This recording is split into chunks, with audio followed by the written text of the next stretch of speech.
Well, hello there. Welcome to the IRE vlog. This is Ron Alseth reporting. Today we're going to talk about time management. You see all the time symbols? Pretty cool. More seriously, time management becomes very important in the life of a professional. It becomes very important in the life of a student, especially an engineering student. Here's my view on time management. I think that time management has two dimensions. I'm going to describe my two dimensions of time management for you. The first dimension I call time carving. Time carving is where you set aside time for a particular activity. For example, we have all sorts of different activities at IRE that a person needs to do in a week. I'm teaching fluid mechanics in the next block. It's going to be pretty easy for my students to set aside that 1 hour on Tuesdays at 11 and that 1 hour on Thursdays at 11. But what I want to encourage you to do is to set aside the time to do the homework between those classes. Now, when you set aside that time, you carve it out. You say, okay, well, I'm going to do my fluids homework on Tuesdays at 3 o'clock to 5 o'clock and Sunday nights from 8 to 10. However you want to choose your time, the first important thing is to choose your time. Now, just the other day, I did some math with a student who was feeling overwhelmed about how many hours it takes to be an IRE student. And we added up everything. We added up all the learning conversations and all the homework outside the learning conversations and all the seminar time and all of the lunch speakers and IRE talks and everything that an IRE student needs to do. And we came to about 45 hours. Now, this will be different from person to person, but I really believe that every IRE student can spend less than 50 hours in a week. Let me do a little math here for a second. Let's see, there's 24 hours in a day, 7 days in a week. Let's say that we sleep for 7 hours. How many awake hours do we have? 7 times 17. 119. So if we can fit our work life into 50 hours, that still leaves almost 70 hours for non-work life. And that's an important thing to recognize, to not feel so overwhelmed by our life at IRE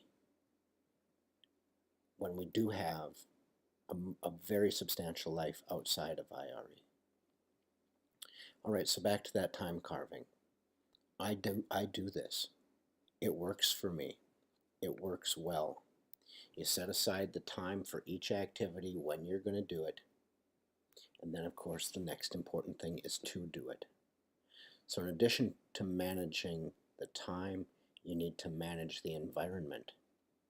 You choose where you're going to do it, and you find places that allow you to be the most productive. You go off and find a back room in the library. You find a little nook or cranny around our building or around campus. Or you take your orange cone and set it on your desk. So carve your time. Here's another trick to carving time. I always carve out 2 hours at the end of the week. I call them my slush hours, because I know there will be at least one thing during the week that I had my time carved and something came up. And when that happens, I just shift the thing that was supposed to happen into the slush time. All right, so the second dimension to time management is emotional time management. Now, emotional time management is about putting into the box the things that belong there and keeping everything else out. Let's go back to fluid mechanics. If my student in my competency is going to do that 2 hours of homework from 3 to 5 on Tuesday, then they should disconnect while they're in that 2 hours. They shouldn't have their phone in front of them. Turn off the Wi-Fi if you need to. But but manage the time so that while you're in there, you're focusing on that list of tasks and not letting anything else in. And when that happens, you can be the most productive. I do this a number of different things per week that allows me to get those things done and not have the other stuff get in the way. And if you're doing 2 hours, give yourself a 10-minute break in the middle. Go grab your cell phone, answer your texts, check your Facebook, but then set it aside and emotionally manage into that time. Now, just as important as being in that time and setting everything else out is that when you leave the time, all of the tasks and stresses that go with that thing stay there. So that when you're at home, when you're in another class, whatever, you're not worrying about the things that you have already taken care of or that you have time set aside for. If you have your time set aside for something, you don't need to let it weigh heavily on your mind. And this emotional time management of keeping the stuff in the box, and keeping the stuff out of the box, really is a useful technique.